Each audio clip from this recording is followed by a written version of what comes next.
Manhattan, and it's sunshine outside today. It's still cold, but it's a little bit sunny. But of course, as we unfortunately have to say every day, the situation gets worse and worse. At the moment, over 3,000 people died in one day.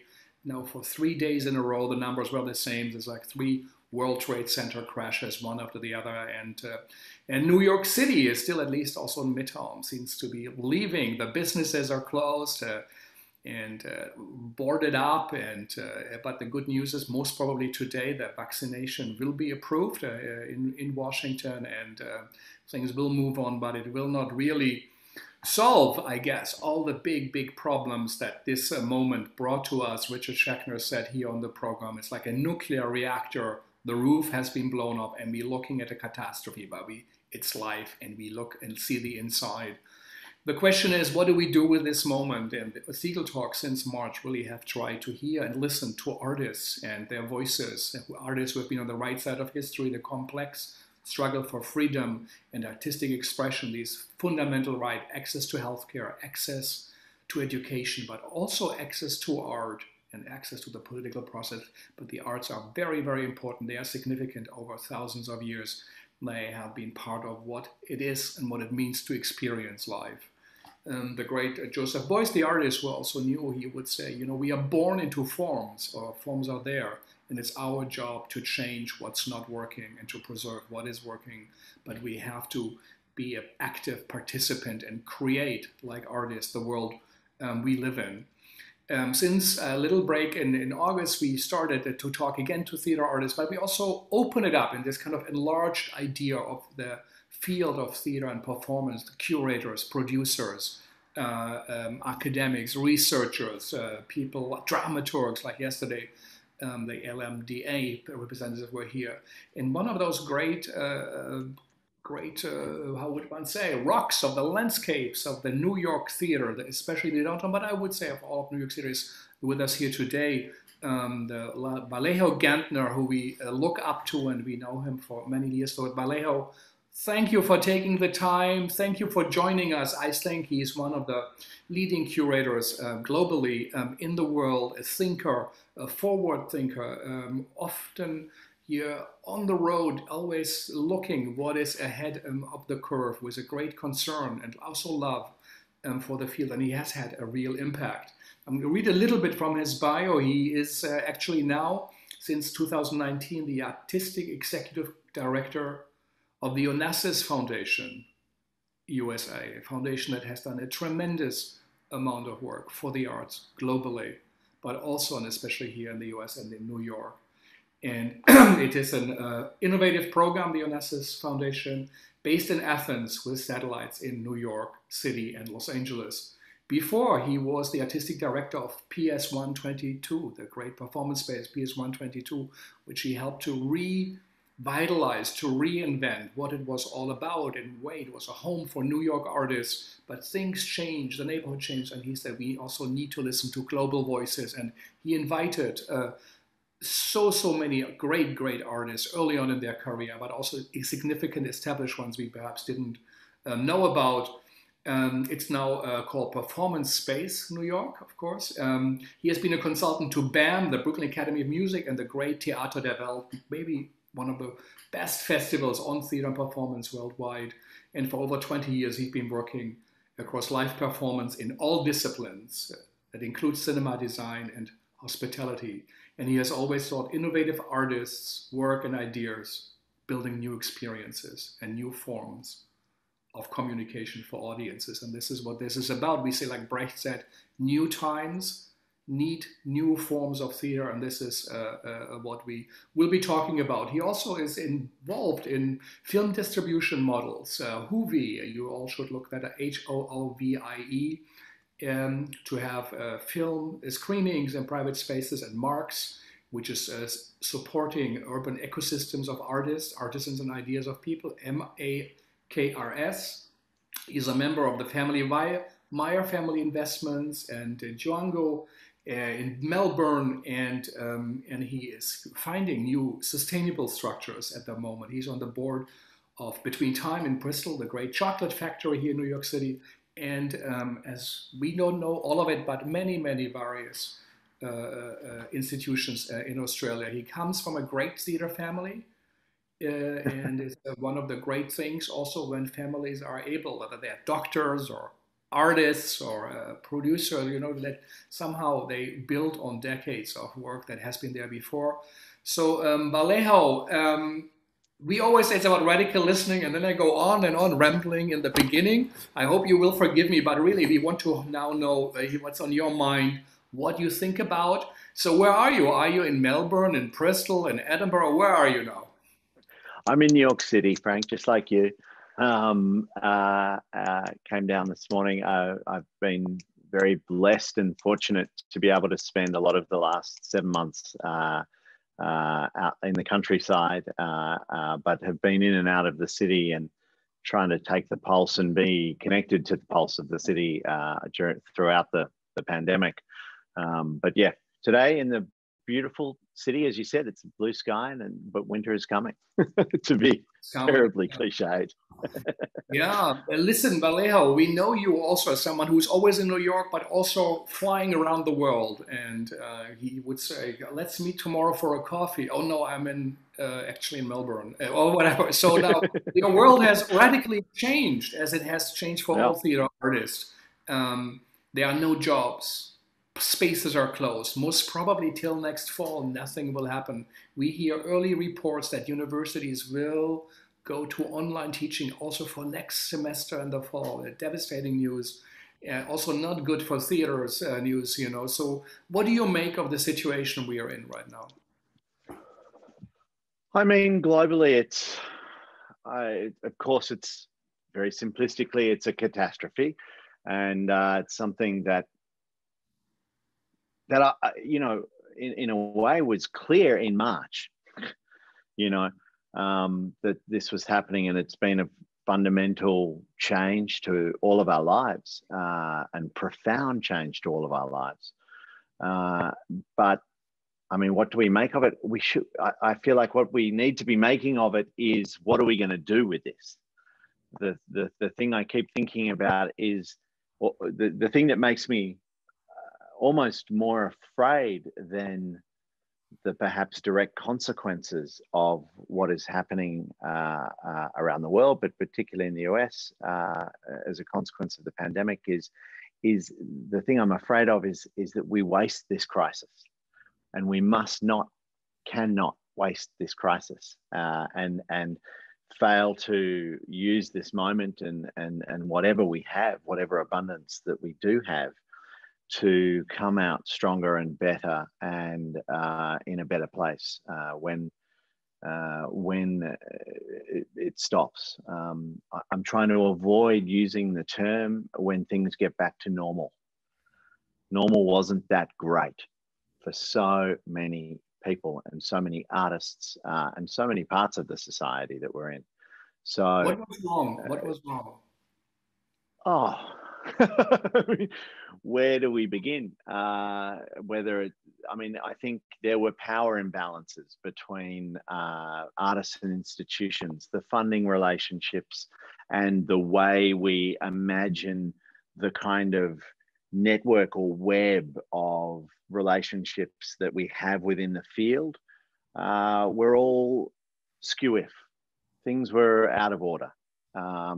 Obviously, there were issues around representation, but not just representation, but the way we were dealing with different communities, who was in power inside institutions, and whose stories were being told, and who they were being told to. So who was in the audiences, but and those, at a certain point, the challenge of many of those things, of course, is that they are a reflection of the society that we're in.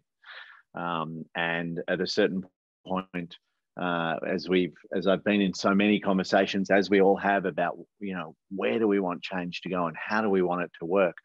The part of the thing is you keep ending up on this brick wall of, well, that's how the society that we're in works, and can we now imagine changing everything? So I don't even know where to begin to answer that question, Frank. It's a, but and we can't fix everything. But I think we need to try and imagine a future and a changed environment where things are more equal, where the kind of centers of power or the power itself is more distributed, where there is a much more kind of open conversation between around what is needed and what is wanted, and figuring out different levers and different mechanisms that we use to make work more vital, to make it more abundant, and to perhaps make it step forward with a greater level of confidence. Yeah, that's it's a bit vague, but no, that's important to. I mean more. Well, I think I think as the situation in the US, we tend to talk too much in the States. I think we always sort of talk about how hard it is here. And it's not that it's easy everywhere or everywhere else. And we were always looking at Western Europe and thinking, wouldn't it be lovely to be in the land of subsidy? And it's no picnic over there either. It's a different set of challenges and a different set of situations. There is a kind of resilience in the US that is incredible, but there is also a constant consciousness of precarity and of the sort of, and I think a sense of impotence that drives that can become immobilizing. And I think the challenge for us now is to find ways of breaking that trap of precarity, of finding ways to realign the resources that we can control, to better serve the artwork or the performance or the theatre or whatever it is that's being created and put in front of people, to find ways of bringing different kinds of people to that work, and to figure out how to actually articulate and extend or amplify the impact of that work. Yeah, so I guess also we are used to, normally we said we criticize the world, and if we were in the zoo, everything would be fine. But in a way, with the Black Lives Matters movement, the White Theater, with the Corona for us being declared non-essential, we understand maybe we also will have to change, right? We have to do things differently. What do you think people you talk to, also curators, producers, festival artistic directors, is there a sense that something is changing and that will be changed? I mean, I think many of the conversations that have taken on such huge kind of visibility and presence now post, since George Floyd was killed, they were already happening to some level. There was, I think, a lot of organizations and a lot of lip service being paid, and they've taken on a much greater depth and urgency now. I think it's far too early to tell whether things change in a fundamental way, but I think I'm optimistic that we will end up with organizations that look and sound and behave in ways that are far more conscious of the society and the community in which they exist and from which they draw their strength. And there'll be a much more kind of perhaps egalitarian kind of dialogue that happens. Yeah. And Vallejo, you are one of the people who make things happen, one of the people I know, one of the people who listen, think, and also put something in a form. I know at your time at the Onassis Foundation, there are, now there are things you created, which we might not all be aware about the hire artists, the studio, or commissions. What did, from your experience, and I think for over 20 years. Is that right to say you have worked in the field? Yeah, well, I've been in the field for 20, what year is it? 2020, so 22, 23 years. Almost a quarter of a century.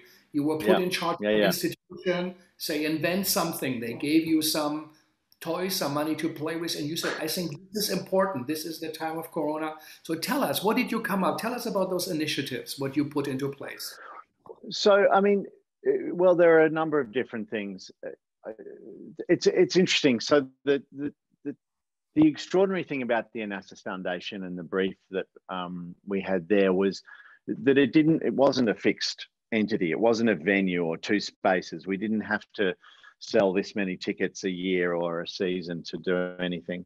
It was a place which actively sought the integration of kind of humanities, ideas, and artistic activity, and as such, kind of was incredibly freeing. And I think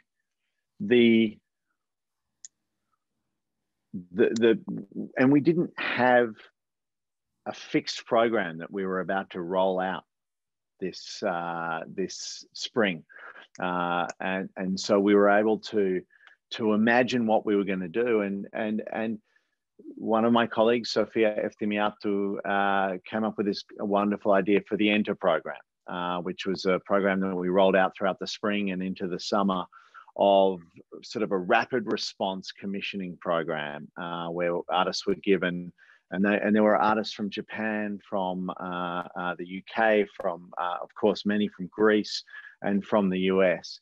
And they were given about 2 weeks to create something that needed to be made in conditions of quarantine or lockdown for audiences who were in the same state.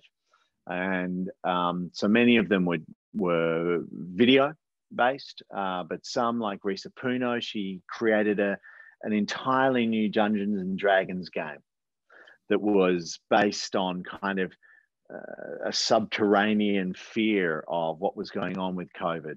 Others like Kimberly Bartosik created a game that was a visceral kind of reflection of the collective insanity that her family was feeling, being stuck in their Brooklyn apartment for so long.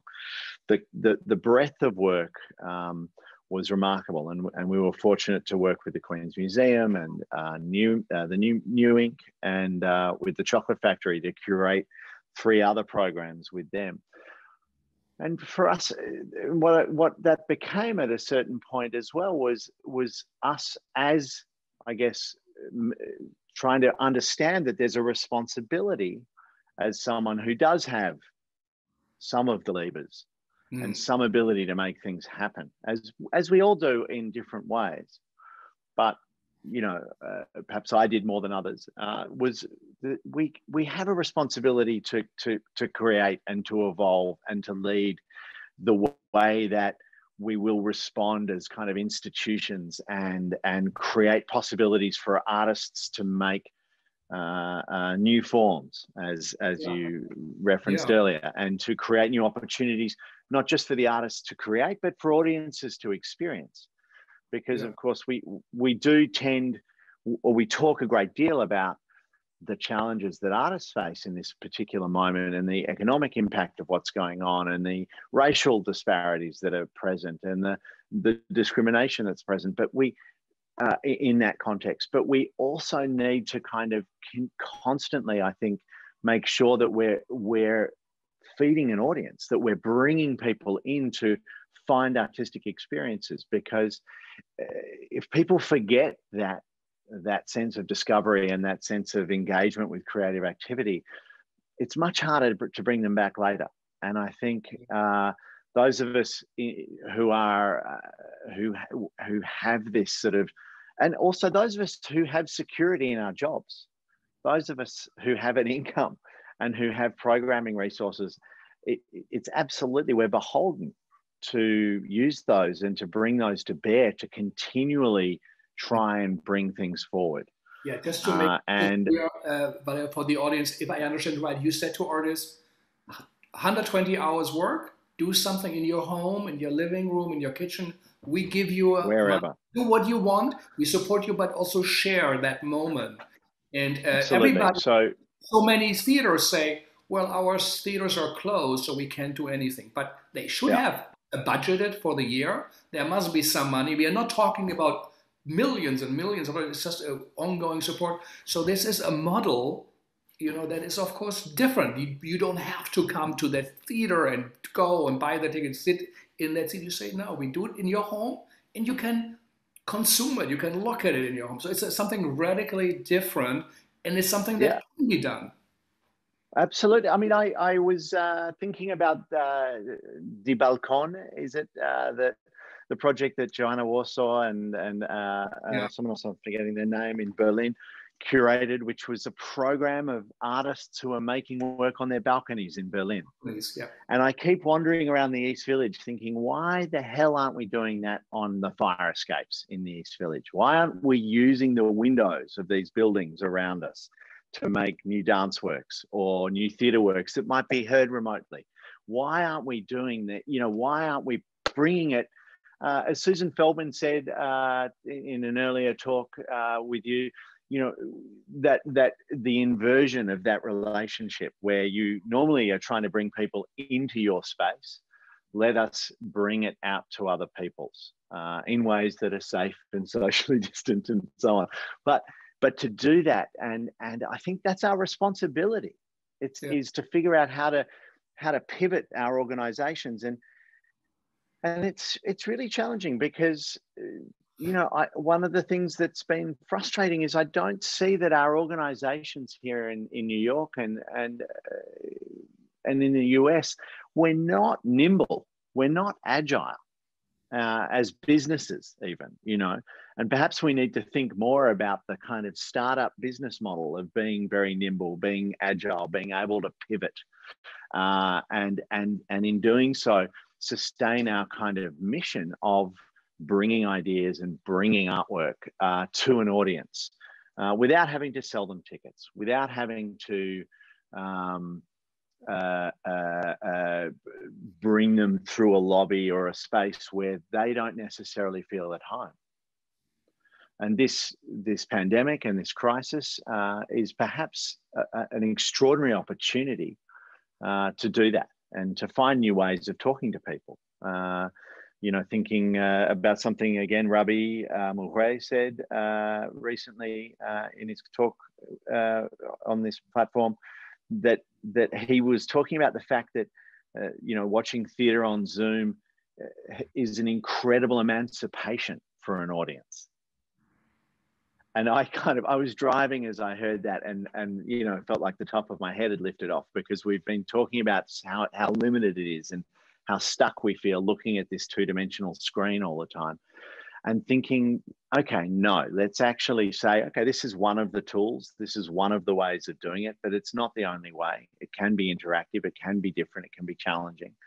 But there are so many other sites, so many other spaces within which we can create, and within which we can both, support audiences, but support artists to make that work. And try and engender and trigger people to do that. Yeah. That is quite. I think that's quite significant what you say, and that we perhaps will not be able to think very simple, very, very simple things like, why would it take a pandemic to say, let's have a rock concert on the roof? Why would it take a pandemic to say, let's do something on balconies for the people? Why was that part? Why was it even on-site or off-site work, as Bertie Furtman says? Why was it in the big sushi meal we have the little cut ginger on the side, all the time? Meanwhile, sure. People love it. People like it.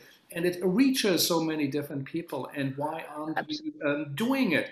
And I think this moment, if it does anything, and perhaps it will help us to really radically rethink. As we want artists, we ask all the artists, do radical work, rethink, question the institution.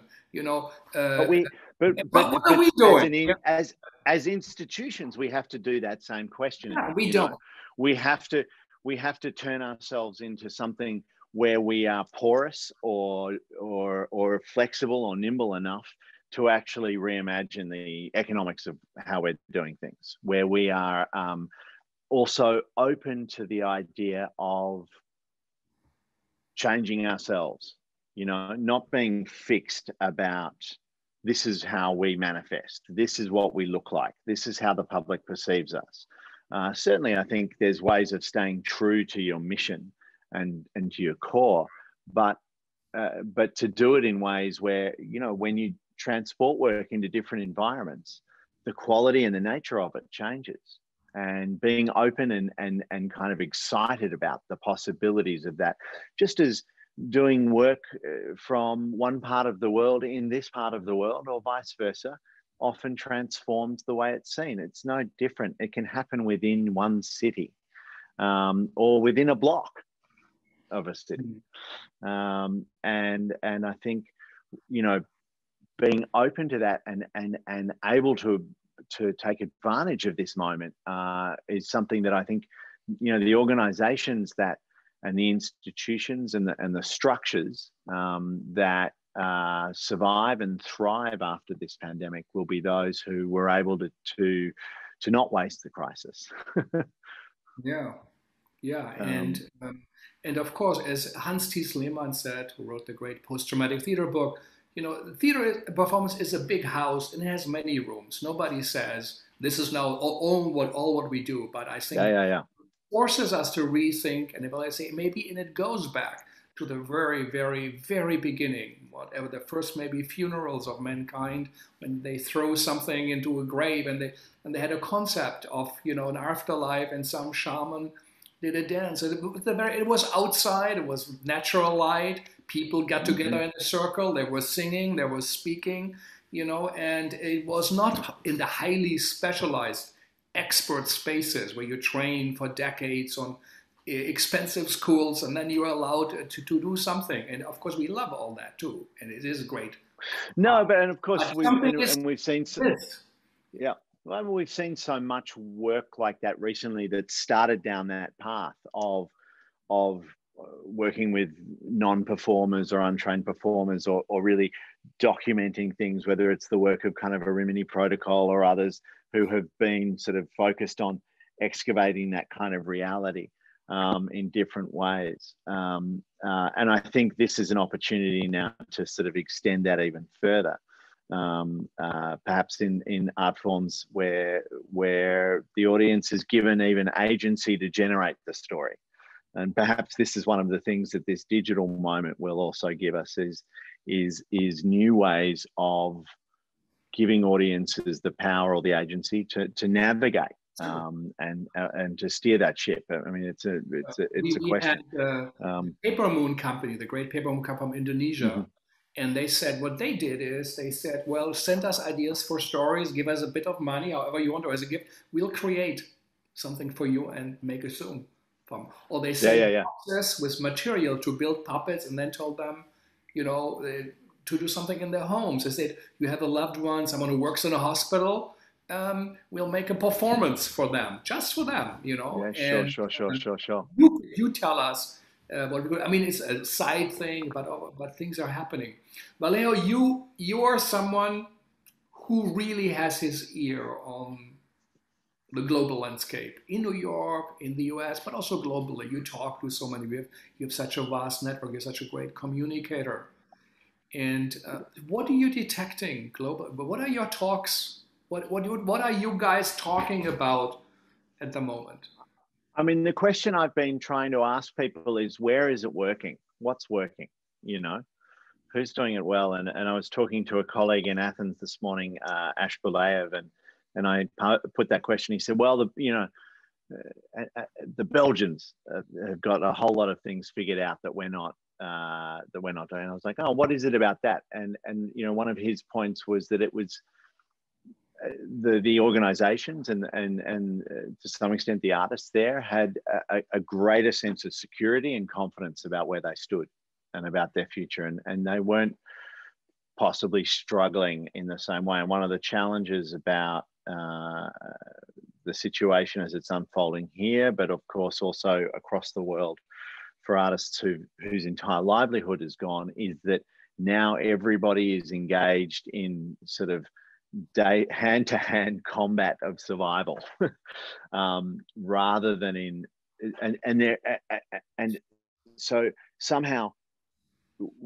I think what he was articulating was that there was a need to make that space where we can imagine different ways of working, different art forms, different ways of surviving, different ways of thinking about how we relate to audiences, or the kinds of spaces that we're going to make work in, or how the economics of it might work. And it's difficult at the moment to imagine being able to do that, but I think it's the most important thing we can do during this period. And you know, one of the things I think that we need to start doing in organizations in the city is actually bringing artists into the institutions to help us be better at how we work, whether that's bringing them in as curators, bringing them in on funding panels, bringing them in to advise us as we run our organizations, to give them a sense of, to give, or to make sure that the sense of agency is not just held by the gatekeepers, by the people who are running the organizations, by the funders, but actually by the people who are at the coalface of making the work. I think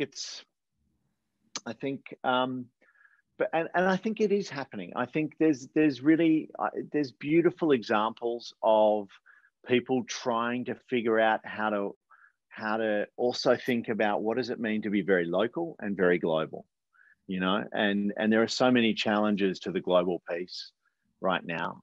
Obviously, the fact that we can't travel, but I think in the bigger picture, as many artists and institutions have really started interrogating the sustainability of the mobility that we have enjoyed, and I particularly have enjoyed over the last 20 years, it's probably not viable in the same way. We cannot, the climate crisis does not allow us to continue to behave that way, and perhaps shouldn't have already. How is that for you to be at home in your apartment basically since March? I know you're upstate, that beautiful space, but still, how do you experience this as a...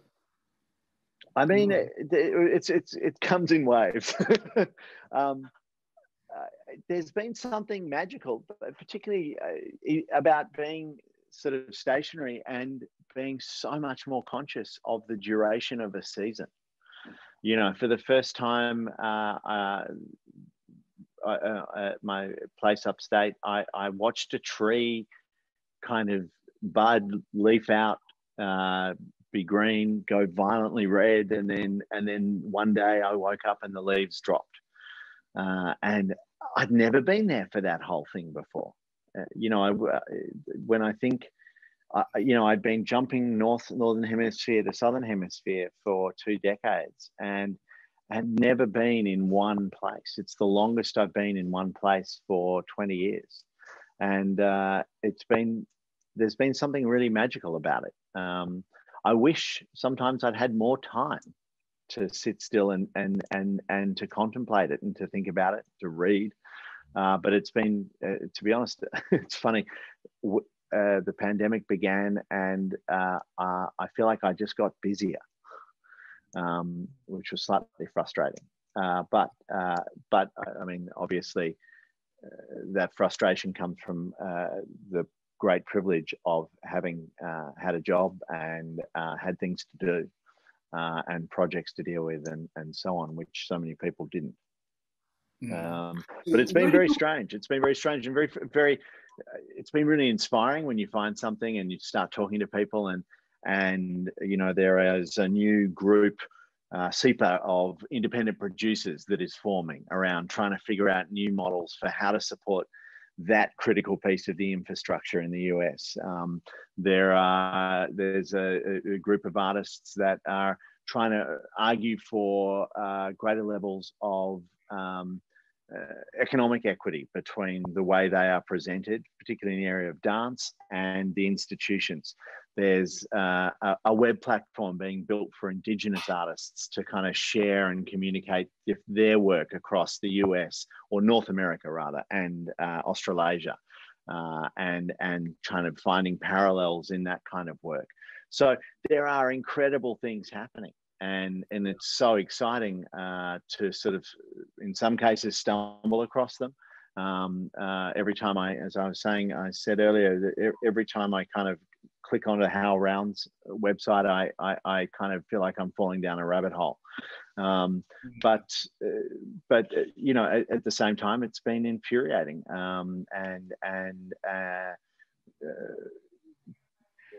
sometimes difficult to imagine kind of finding the sort of energy and get up and go again to go and do work. But that's what we've got to do. We've got to find these new platforms, and we've got to commission new work, and we've got to make things happen. And we've got, you know, the great power of the artists that we work with is their ability to kind of see new pathways through all of this. And, you know, I'm really proud and excited of the work that we've done with Onassis, not just with the Enter program, but the kind of the exchanges that I see happening in Athens, and the work that's been done in Athens about finding new ways of sending the work that our centre there, Stegi, did and has done. We've opened a new XR or mixed reality production studio and exhibition space in the basement of the building that we're in Midtown in Manhattan, where 23 artists are creating not only new XR works, but also building a community amongst themselves that will share ideas and share knowledge and share skills, and that will begin to show that work. We also just rolled out, or we haven't publicly announced it yet, but we So this is a premiere announcement, yeah? Yeah, this is the premiere announcement. We've commissioned 15 different artists, kind of as an extension of the Enter project, but we gathered a group of curators and a jury, if you will, and we reached out to try and find work from artists that we knew and artists that we didn't, across all disciplines. And the kind of primary curatorial criteria was to try and find work and ideas that were, I guess, native to this situation and this context. And in that, I mean both the kind of context of the pandemic, and whether it's social distancing or finding different platforms by which ideas can transmit, but also the moment of social justice and the moment that we're in culturally and socially and politically in the US. And, you know, there are some thrilling, very exciting projects at all at different stages of development that are going to come out of that over the next year or so, that will happen with us at MoMA, at the Chocolate Factory here in New York, and on the boards in Seattle, in San Francisco or Oakland, and in the Midwest. Something the artists develop. Some of it will be at home. Kristen Cosmos and hopefully a couple more artists are making work that will be sent through the post in a kind of a domino chain of gifting. Nature Theatre of Oklahoma are doing a kind of riff on Easy Rider called Uneasy Rider, where they will ride a motorbike across the country. Builders Association is doing an incredible piece about the micro workers who work with Amazon and others, sort of the current kind of peace workers, not peace, P-E-A-C-E, P-I-E-C-E, for micro workers. Kaneza Shal is using the Mark Twain King Leopold novella or book to create a work about that'll happen in different locations around the country and around New York, in the public spaces that were built as theatres in different parts of New York City. that now have become unused or underused inside the housing project. So, an array of work that It's incredible. This is like be, a research lab in the basement of your foundation, where normally people store old printed books, about past programs from 20 years ago. You create a research lab, a 3D lab, and now you're putting that out. What almost sounds like something what a BAM or a whatever, like a Lincoln Center or a public theater. No, it's exciting because it was the thing that we wanted to move beyond. The thing, Enter was really about a digital transmission. And in this, we wanted to move beyond a screen-based kind of concept and really think about different ways. Digital is still part of so much of it. Stephanie Dinkins is doing an extraordinary new work. Annie Dawson is using her algorithmic theatre to, I guess, finish the Prometheus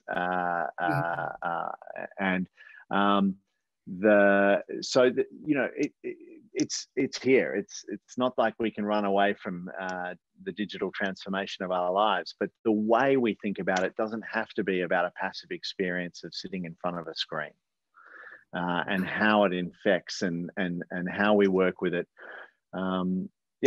It's exciting. It's been a really initiative. Yeah, it's been a really exciting time in that sense, where the pandemic did create space for us to be able to sort of reach out and push, try different things and to experiment and to take those risks.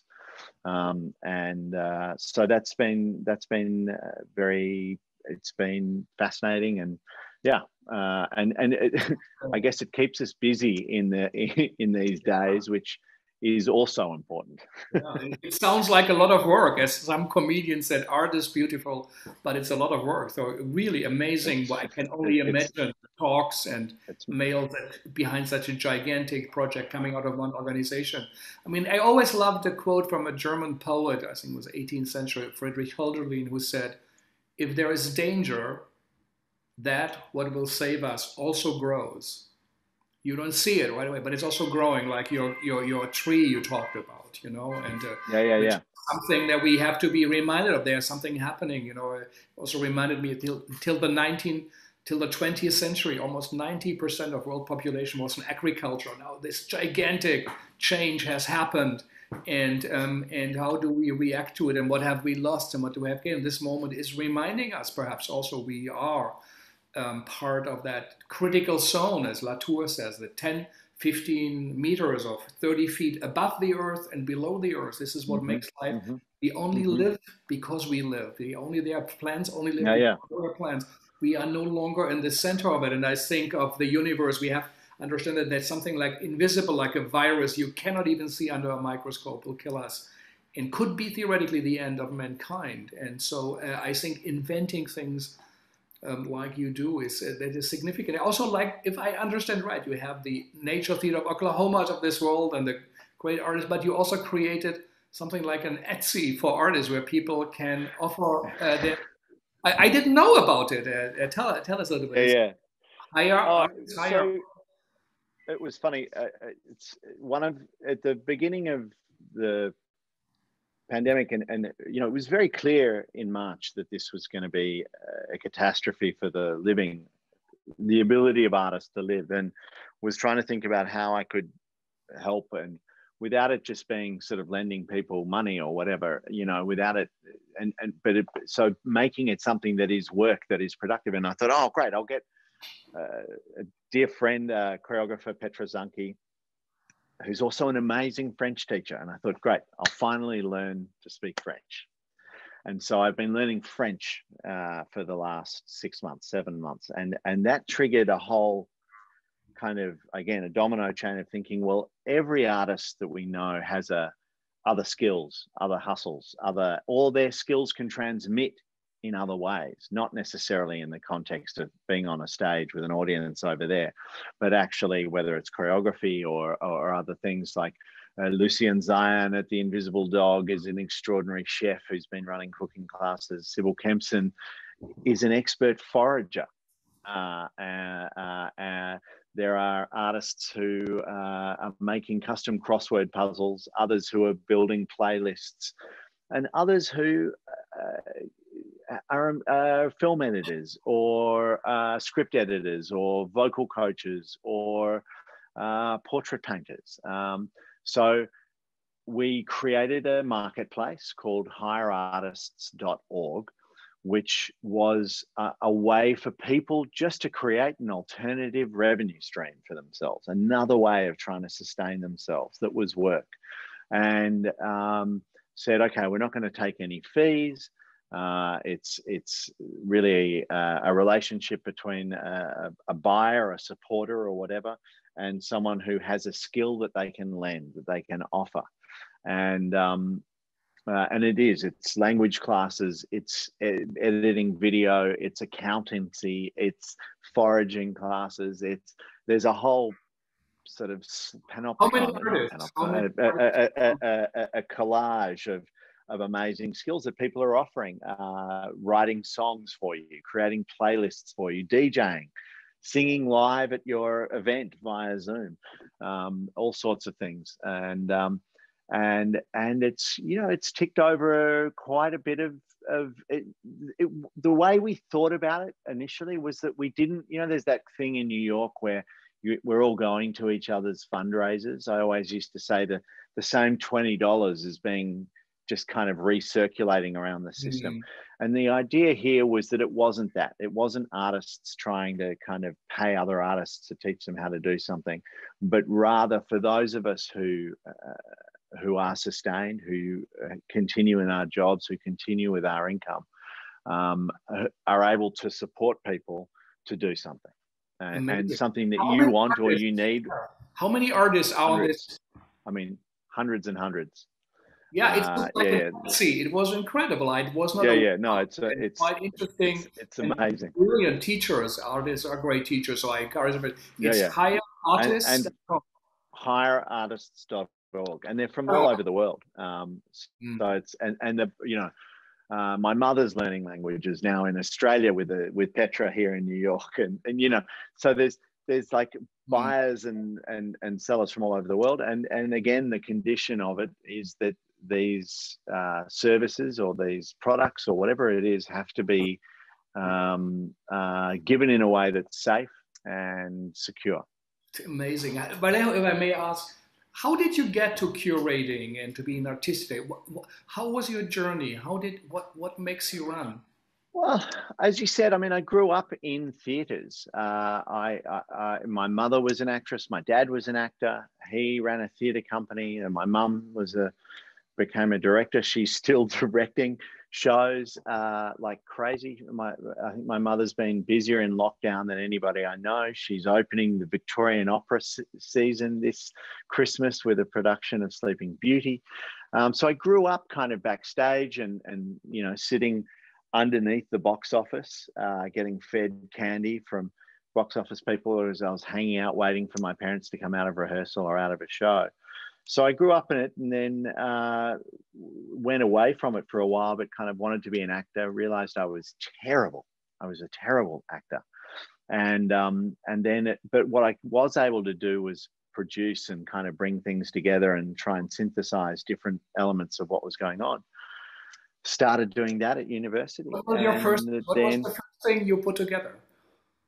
I became the producer of our university production of A Midsummer Night's Dream, which was this kind of felt very radical at the time kind of version that had an amazing cast and team associated with it, of incredible people, Ryder Mitchell, Diana Glenn, Adam Bronowski, and Jeff.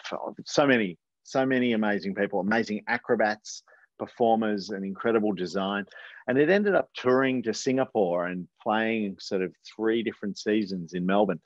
And that's where I got the bug of being able to go, okay, let's put these things together. And when you're, and I think maybe I'm too much of a control freak to want to give that up. And then I started working at the Melbourne Festival when Jonathan Mills was the artistic director there, and I was given responsibility And I didn't realize at the time how enormous gift that was. I was given responsibility to figure out how the festival needed to integrate back into the city and into the fabric of the city, and to weave kind of surprises that perhaps only a festival can bring in that way. And so we had projects in laneways, and there was an amazing project where we built a rice paddy that was being worked 8 or 9 hours a day in the central square, and a whole range of other projects. And then I came out of that and decided that I really wanted to leave Australia. It felt like I could see my trajectory too clearly, and I've never really wanted to see. I've always avoided seeing a clear future somehow. So I perhaps not on a whim, but perhaps ill-advisedly took myself to Dublin to interview for a job as the director of the Dublin Fringe Festival. And for better or worse, they gave me the job. I think perhaps because they were just terrified of someone who would fly that far for a job interview. And so I was in Ireland for 3 years running the Fringe, which was extraordinary and fun, and you know, an amazing opportunity for me to discover and explore all that was happening in Europe, in Belgium, in Germany, in Czech, in the Netherlands, in the UK, in France, and so on. And then when Mark Russell left PS 122, my predecessor there, the great Mark Russell, who, you know, I'm always conscious that in these jobs we're standing on the shoulders of giants, particularly in cities like New York, where the history and the body of work from which we build is so potent.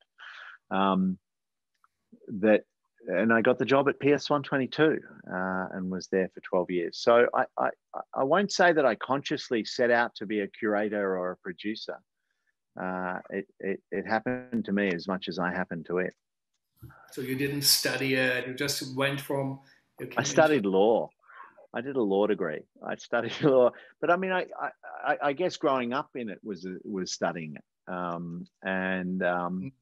And I fell in love with it, and I fell in love with the kind of contemporary work much more than the sort of conventional theatre. And you know, I fell in love with contemporary dance. Actually, I can really date when I really decided, or didn't decide, but just realized that there was something amazing that I had missed if I just looked at the kind of conventional theatre. And it was Einstein on the Beach in 1992 in Melbourne. This production came out to Melbourne, and I went to it. And and yeah, I don't know if he was. I wasn't conscious of it at that point. I was 18. I went to it. My dad said, "We're going to this production. It starts at sort of whatever time." I said, "Oh, all right," you know. The reluctance of a schoolboy being dragged to a piece of experimental theatre. And I said, "How long is it?" And he said, 4 hours. And I was like, "Oh, really? You know, can we leave at interval?" He said, "There is no interval."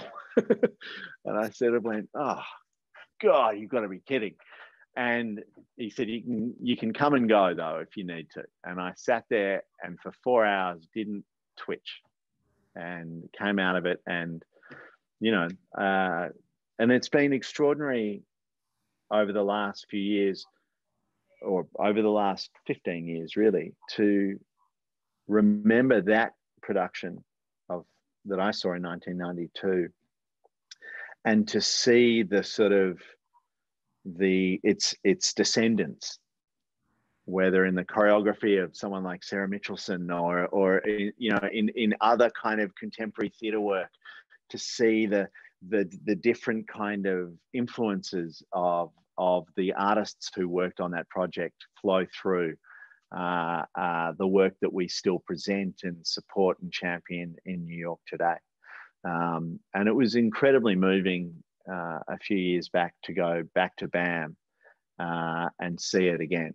And I remember I was, as it started, I'm getting teary just thinking about it. I started crying and I was singing along, which I think was probably pretty annoying for everybody else in the audience. Yeah, great. Linda Bromberg, she brought it back. I was not Oh, easy. the amazing pomegranate. What a Yeah, force of yeah, nature they are.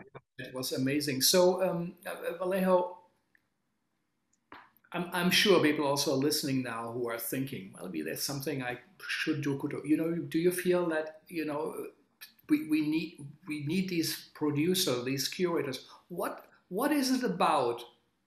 What makes a curator a good curator, an artistic director a good one? What would you tell them?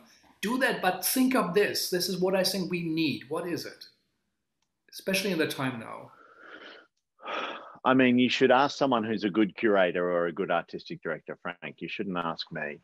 But the thing I always thought about, I guess, was where are the gaps? You know, where are the spaces in between? Where are the places where work isn't existing or isn't thriving, and addressing the opportunity that creates. I think, you know, trying to be incrementally better than someone else over there isn't the way to go. It is about finding contexts and situations, spaces, if that's in a literal sense, a space, or places that are unfilled, and that are where there is, as you were using that agricultural metaphor earlier, where there is fertile ground, where you can have an impact and where you can make a change, where you can make a difference. And I think, you know, I think that the critical thing that we can do is to try and think about it always in terms of the impacts of the work that we do, not just in terms of how many artists we support or how many nights of shows. One of the things that when I was at PS that we were really conscious of was changing that vocabulary and that emphasis about, you know, how we landed, what was the impact of doing this, what was the way that we thought about what that meant, or and who did it impact. And that could well be the artist, but it's not the inputs that we should be measuring. It's rather the external consequences. And I think also to consider and to, you know, I guess one of our challenges in the field, which I think we all have to sort of bend our minds to, is to try and find new ways of articulating the value of what we do. We're stuck on a treadmill at the moment where our event horizon of the consequences of what we do is far too short. You know, we need to be thinking about consequences of work that we might make or support or champion, and how that affects someone 20 years later in the way that I'm thinking about seeing Einstein on the beach in, 28 years ago. And what is that impact going to be? And of course, we don't know. It's a rule of sort of unforeseen consequences, where we can't always say what it's going to be. And somehow, though, we have to find ways of articulating the criticality and the importance of that. Because otherwise what happens is we end up just instrumentalizing the artwork that we support all the time. And that's really dangerous as well, because at a certain point, we always lose that argument. You know, in this field, we're never going to be as important as the hospital or the school or the food bank or the poverty reduction program. And somehow the work that we do has to infiltrate, and, to use perhaps an unfortunate metaphor in these times, to infect, all of these aspects, but without demanding a direct cause and effect relationship between them. But understanding that there is one, but we just don't necessarily know what that effect part will be. And so somehow we have to find ways, a new vocabulary, a new grammar, new ways of considering and delivering on that value and on that cause. I think I'm turning my words into I'm twisting myself into a pretzel here, but yeah, that's and I think as a curator, I think our what we try and do is place bets on the work and the ideas and the people, the artists who we think will have that impact 20 years hence, that we don't, and not knowing what that impact necessarily will be. And if we think about our work in that way, then I think, you know, we find amazing things, even if it takes, you know, longer than our lifetime to realize. Yeah. No, this is inspirational and also real. I'm saying, what do you think? I mean, spoken about Einstein, it was a big production and it toured internationally. Will we see small productions locally now? Is that more what the field will go to? It's interesting. I keep thinking that, as has often been the case, that the independent part of the sector, the smaller venues, the smaller spaces that are more nimble, that are perhaps more agile, that aren't carrying, you know, staffs of hundreds of people that they are trying to support, that they will somehow lead the way out of this. I mean, I don't think we know yet, but I hope so. I was wandering around downtown, sort of gallery crawling after the galleries had opened a few weeks back, and discovered a space, I think it's called Storeroom. I may be getting that wrong. That is on the Bowery, just above Canal Street, and it's a new gallery space, and you know, it's a guy in that classic New York way who has found a basement space that wasn't being used and has started using it. And it was running it as a commercial gallery that's also very much about re-articulating power relationships between the artists and the gallery. And it was so exciting to discover that happening and to discover that re-infiltrating Manhattan, because that's something that isn't supposed to happen here anymore. And so, yeah, perhaps these smaller spaces, reoccupying places, refinding nooks and crannies that aren't there. I hope that it's not just about scale. It's not simply a question of big or small, but it's about finding places where there is perhaps untrodden ground, and that's not always easy in New York. But I think that will be the place that we find it. I think it's going to take longer than it's going to take a tragically long time before we're going to be sitting in a theater with 700 or 800 people or 1,000 people again, laughing and crying and watching this, you know, watching something as a collective action like that. But there are certainly possibilities, both at a small scale, but also in other kinds of space, in other kinds of rooms. And I think, you know, if there's something that I'm thinking about as we go through this talk, it's how do we create how do we reimagine those spaces in which theatre is made, in which that dialogue happens between an audience and an artist, whether those are digital spaces, outdoor spaces, balconies, black boxes. But, you know, that's the challenge of the moment, is to reimagine what those spaces look like. Yeah. Yeah, no, this is true. I remember the great Daniel Gerald, a colleague and friend who died a couple of years ago. He talked about geometamorphosis. He said a geology term that crystals built whatever millions of years ago by pressure, but then 2 million years later, the crystal kind of decomposed because it wasn't built well enough by nature. And then something else came into that space, you know, because some fluid was.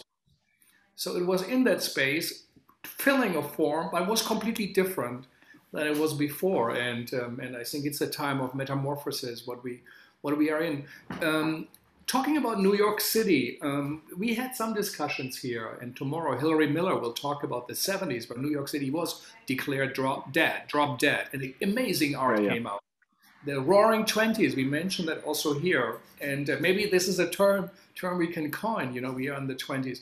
The Roaring Twenties were after World War One, after the Spanish flu pandemic, which was devastating, more dead people than in the World War, and they came. Will there be a Roaring Twenties? Or do you think it will be a very long, painful recovery that will take 10, 12 years, as some people say? I mean, that's something that we should work for. Isn't that an exciting idea? That this is what we're going to come out. You know, do we know it when we're in it though? Or is it just in hindsight? Are we not going to know that we were in the Roaring Twenties or the whatever we're going to call it? But we probably won't know until we're in the sluggish 40s. You know, we may not know it. Look, one can only hope, and hopefully the ideas that are nascent now, that are being kind of developed, that are sitting at the back of people's minds, that are in some cases, you know, as people are in lockdown, that are, you know, starting to take space. Hopefully they will transform things. I think it is gonna, I mean, there are so many changes afoot in the United States at the moment, at a political level, at a social level, at an economic level, that I think there's going to be immense territory to cover. You know, I mean, we're coming out of this insane moment, this insane 4 years where, you know, this one figure occupied so much of our brain. And talking to people particularly after the Saturday when the election was called, and talking to people who said to me that they'd slept well for the first time in years. You know, finally they weren't going to wake up terrified of what they were going to read in what the headline was going to be the next morning. And so thinking about what that means, thinking about the kind of what we hope will be, you know, challenges to the kind of economic status quo, to the social and racial status quo that has existed here, and hoping that those challenges are substantive and have, you know, some sort of transformative effect. I suspect that kind of the late capitalism that we're in is perhaps more pernicious and will find ways of staying with us longer than it might. But nonetheless, I think it is an exciting time. Do we end up in a boom? Who knows? Who knows? I think, you know, one of the really interesting things to see over the next perhaps 2 to 10 years is going to be whether or not this shift, not just in terms of office culture, but in artistic culture, where so many artists and so many people have left very expensive downtowns, the middles of cities, and spread out, and whether or not that spread, whether it's to upstate New York or to other smaller cities, what sort of impact that has, whether that kind of means that New York loses its kind of status as being the sort of premier city of generative culture in the country, or whether somehow it kind of ends up being a positive feedback loop, you know. I think there's all sorts of things that are going to be really interesting about. And I've been reading a lot of Richard Sennett lately.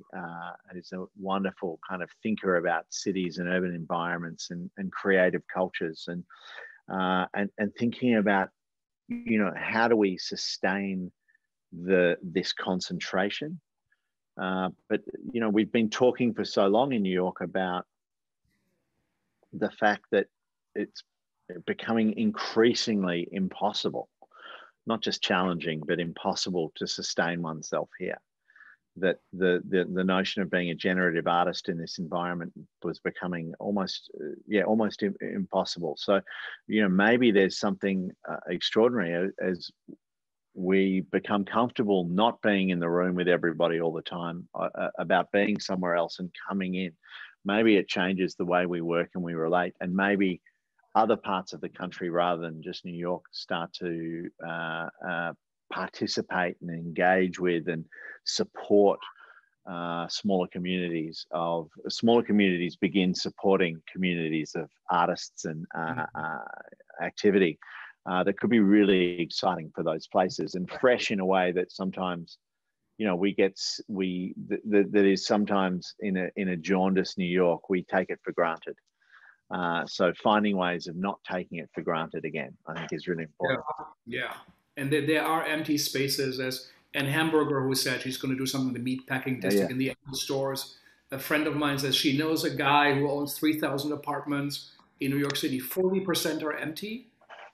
And of the 60%, half of them are paying full rent, or 60%. So something really big is going on. There is a reevaluation. Too expensive. It has been too much. It was crazy. And we all hope that, there's perhaps, there will be some adjustment, that the city will be stronger. And I believe, I love New York City. It's a great city, and it will come out strong in the long history. And we are living through a history of this town. The health crisis now, experts say, is the biggest in the history of the United States at the moment. What we go through at the moment, is the biggest thing since World War II. So it is quite a moment. I know you're also studying. I can't believe it, but you're also inscribed at the university now. And so we are such a leader in the field, and we really look up to you. We hope, we talked about a little bit, we are trying to think of a 2022 New York International Festival of the Arts in all 5 boroughs, in the parks and parking lots, and hosting this institution. We hope, we will get together. Nilo Rao wants to come. We still have to find a partner for him to put it in. Jay Wagman says, this is great. Susan said, this is a good idea. We'll see. Maybe we can make together a small contribution. What at the moment? Segal Talks, Frank. This is just you programming that festival, isn't it? This is what you've done with it. We're preparing it. We are preparing it. It's brilliant. Yeah. It's a brilliant strategy. It was not the beginning of the idea, but what do you read at the moment? What inspires you? What do you listen to? Music or poetry? Do you watch something on it? What inspires you and keeps you going on? We are coming to the end of the conversation now. So, but tell us a bit. What do you do? I mean, I've been reading, as I said, the Richard Sennett, a series of books about cities, about craftsmanship. I've been, as you said, I've just enrolled in an MBA program at NYU and the LSE and HSE. So I am having to relearn high school algebra again, which is perhaps less inspiring and exciting. At a certain point when I need to escape from it, and I always know my brain needs a break, because what I'll be drawn to is science fiction. So I was rereading, the Haynes series of Ursula K. Le Guin, and the most recent William S. Gibson novels, which are extraordinary, and thinking about, the kind of signifiers of those and how to avoid that future. What else? And of course, I'm finding the news addiction that I developed over the last 4 years of the constantly refreshing the New York Times or the Washington Post or the Guardian or the BBC's kind of websites, and more understanding that if I'm going to understand a situation, we have to read Fox News. We have to watch it. We have to understand. Otherwise, we're just in our own echo chamber. And so I'm finding that habit quite hard to break, I confess. So watching Fox News, do you watch online performances? Not nearly enough. I told you not to ask me that. I find it really hard. I have to say, I found watching shows online incredibly difficult. There have been a couple that are amazing fun. It's funny. There's 2 different shows I've seen which I didn't mean to watch, but one was the guys from the Elephant Room, you know, Jeff Sobel and Trey Lifford and Steve, and Steve Chiffo, they did the Elephant Room in space, or I can't remember exactly what it was called, and it was fantastic. Magic shows are working really well on Zoom. Who would have thought it? But there you are. There's adapting this form. 600 Highwaymen, that piece, 1,000 Ways, which I think is coming to Under the Radar, but is currently happening all over the country in a way. It can happen anywhere. It's a telephone show. There's a brilliant example of people adapting and evolving to this moment in ways that are incredible. But I have been a very bad curator in some ways, Frank, in that I have watched very few shows online. I found it, you know, Helen Shaw in a talk with you the other day was talking about the challenges to our attention span. And I'm finding that that's really true. It's very hard to clear space, particularly because, you know, when you've got kids as well. I've got one son who's 13, August, and you know, he's at home so much more than he was. And we're in the same room, which is wonderful. But at the same time, you're being dragged away. I never, you know, I confess I never had the greatest attention span to begin with, but it's, if anything, it's deteriorated a little. But tonight you said you watched You Are Nowhere, some online. So there's yeah, it's interesting. One of the other, we were talking about this, but you know, we were talking about this fact of being in Zoom all the time and whether or not you should hide self-view. Should you see yourself as you're talking? So I've got self-view hidden now, but there's a whole bunch of new spaces popping up that are spatialized chat rooms, I think they're called. So they're often sometimes they're sort of like a game layout, sometimes they're in 3D. There's one called You Are Nowhere, which is quite interesting, where you're a shape in this three-dimensional space and you can't see your own face, but you can see lots of other people. And so I think, you know, all of these platforms are nascent. They're very early, and you know, we haven't moved into the matrix yet, where we're, you know, fully immersed in it. And I'm not sure that we want to go there. But I think, again, the extraordinary thing about humanity is that we constantly invent and invent our way through these crises and through these problems, and these crises are opportunities to create new ways forward.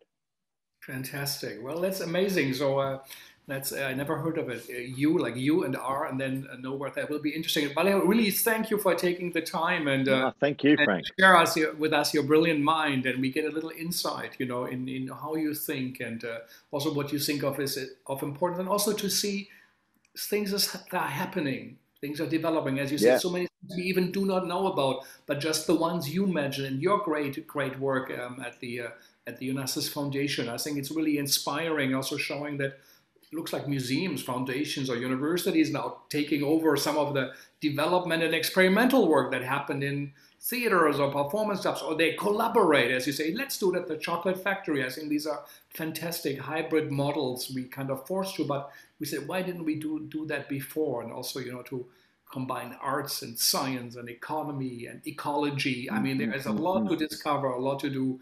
And I think, yes, most probably small spaces will be the ones, you know, that where we have these kind of experiences you had with the Einstein on the beach, and then other things will come. As you've pointed out, we will know only 10 or 20 years from now really what we are in. But I would also like to remind our listeners, it's the situation we're in is incredible, and we shouldn't forget it. It's such a complicated time, such a desperate time, such a time of history, and we are in the middle of it, and we kind of try to look it away. And but it is quite amazing. So it is a time of change, if there ever has been one. And really, thank you for sharing. And I thought thank you for having me. It was fun. And And really, you know, congratulations of all what you have done in your life and in all your work, how many people you have touched and brought together, and as artists, as friends, audiences. Theater is an arena where people come together and see something from a different way, different light, and this is what we need as a public discourse to, you know, replace the, you know, rituals of the church or political dictators. And yeah, you're right. When Trump lost at Washington Square, it was almost like a dictator in a country left, and people were dancing on the streets and streaming, and the cars were going around. It's some incredible moment of time, and we are in, and we are part of it. But art has a place there, and especially curators, people who run organizations, need vision, need to reach out, need to really rethink, and we depend on them. So it's a good reminder that things can be done and that we have to experiment the same what we expect from artists. Tomorrow, as I said, we hear from Hilary Miller, who wrote a book on the 70s in New York when it was like drop dead, and supposedly nothing was going on, but the arts were actually supported by the city, and it defined the cities. People stayed because of the arts, and great art that went around the world came out of the Bronx and Brooklyn and all the places, and the Academy of Music came out of it, hip hop and all the street dance, and so much break dance came out of here, and we'll see what might happen. So it will be good to hear from her from history, and this is not the first time that the city is going through such a shakeup. So thank you again. Thanks for HowlRound for hosting us and staying with us. And Vijay, Thea, and of course Andy from the Segal Center. So Vallejo, again, really, really thank you. Then thank you for, you know, taking this so serious. It means the world for us, and you know, we really think so highly of you, of your work, and we of course will follow closely what you do and hope also to collaborate. So thank you and bye bye. Thank you, Frank. Thank you. Look